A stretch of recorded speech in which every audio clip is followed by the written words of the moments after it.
வணக்கம். வில்லம்பு செய்திகள். கனகமாச்சத்திரம் பஜார் பகுதியில் HDFC ATM மையம் தீப்பற்றி எரிகிறது. வியாபாரிகள், பொதுமக்கள் தப்பி ஓட்டம்.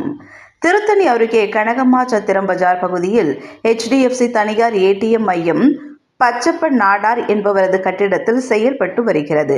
இந்த மையத்தில் திடீரென்று மாலையில் தீப்பற்றி கொழுந்துவிட்டு எரிந்தது.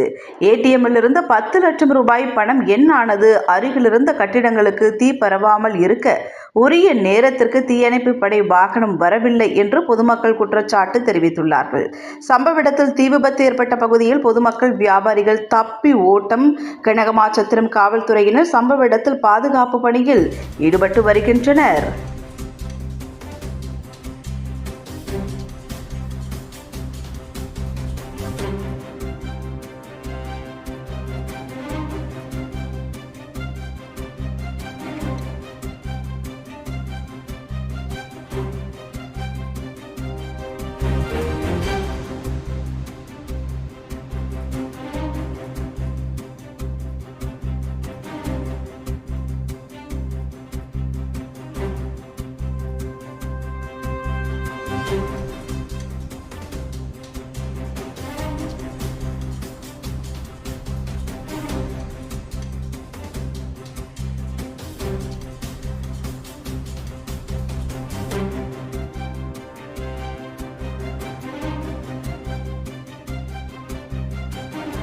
உடனுக்குடன் செய்திகளை தெரிந்து கொள்ள வில்லம்பு சேனலை சப்ஸ்கிரைப் செய்யவும்.